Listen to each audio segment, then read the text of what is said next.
So this is my 92 Yamaha WR500. I've owned this bike for just 10 years now.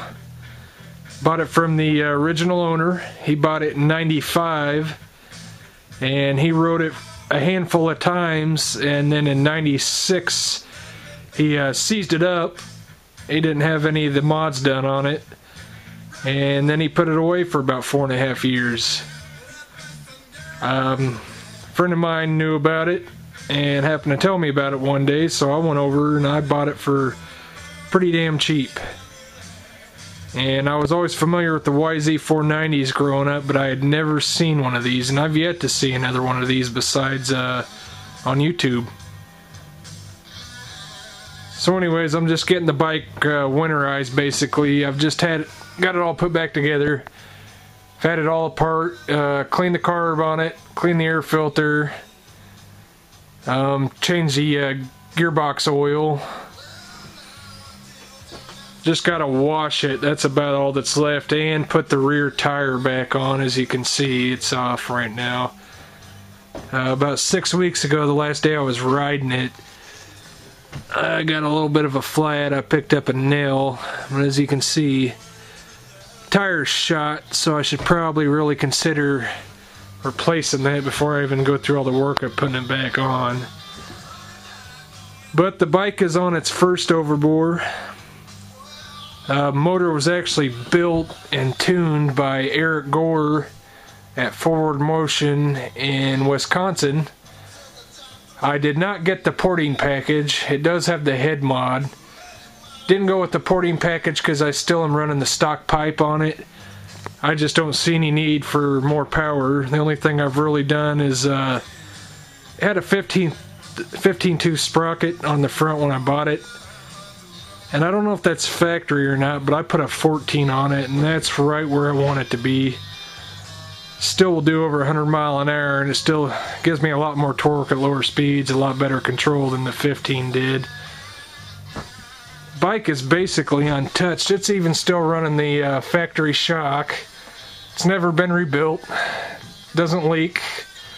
I'm a bit heavy for it, so it's a bit soft, but that's okay because this bike mainly I ride trails on, and I don't want too stiff a suspension on the trail.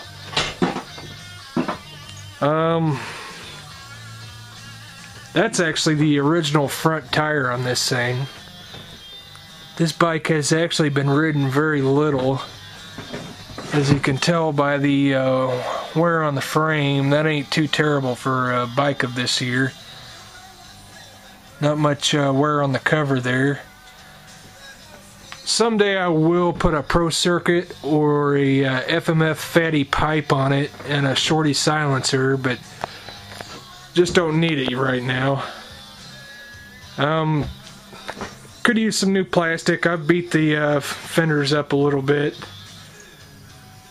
And the seat cover is actually in pretty good shape, except for a small tear. As you can see, I patched it up with blue silicone. I did that just this last summer. That was kind of upsetting. Only ride the bike a handful of times a year, maybe 5 or 6. Start it up once in a while, run some fresh fuel through it. I do mix VP 110 with premium, and it seems to run pretty good that way. As far as jetting, the only thing I've done with the jetting is put a larger main jet in it, and really had no pinging problems since I've done the head mod. One thing I will show you that'll make you other owners jealous that I do have, I have a brand new OEM fuel tank. It's a little dirty. I've had it for about 2 years, but this tank has never been used. It's never been mounted, never even had a gas cap put on it. I bought this tank off of eBay for dirt cheap. I got this sucker for 99 bucks, and I bought it within probably 20 minutes of when he had put it on there, and I'm lucky I got it because somebody would have snatched that up real quick. A new OEM tank from your dealer, at least mine, is $832, and that's absolutely insane because a bike is barely worth that. Another thing I do got is a newer seat cover, a little bit darker blue to get rid of that aqua. And I won't put that on until I probably put new plastic on it, but I probably will never put the new tank on. Sometimes I consider selling that on eBay just to see what I can get, but I'm going to hold on to it for a while. I do ride the bike pretty hard, and I have dumped it a few times. Got some gouges and scratches in it, but nothing serious. I did take the graphics off when I bought it. They were ugly as hell, a little beat up. I have no intention of ever putting them on. I'm not into the pink too much. Another thing I will do someday is put a headlight on it. And I'd like to find a way to put a LED tail light on it.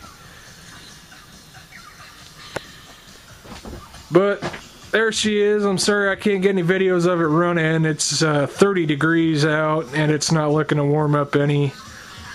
And with these bikes, I only run this thing when it's about between 70 degrees and 90 degrees. Any colder or hotter than that, I don't like to run too well. Either runs a little too lean or it loads up with fuel and bogs down when it's hot. Gets a little, excuse me, a little too rich. I am still running the boost bottle on it. I don't know if there's any benefits of unhooking it, so I just leave it on there. I hear some guy, a lot of people don't run them. I know a lot of guys with Banshees take them off. That's one of the first things they do is plug them up. I don't know what difference it makes. I really don't care. The only thing I really am missing from this is the kickstand. Original owner took that off and he had no clue what he'd done with that, but that's alright. I don't need it. And they go for pretty expensive on eBay, so I really don't need it. But there she is. Wish I could get some videos of it running, but that won't happen till probably late April when it starts getting fairly warm. But I hope you enjoy. Got any questions, ask.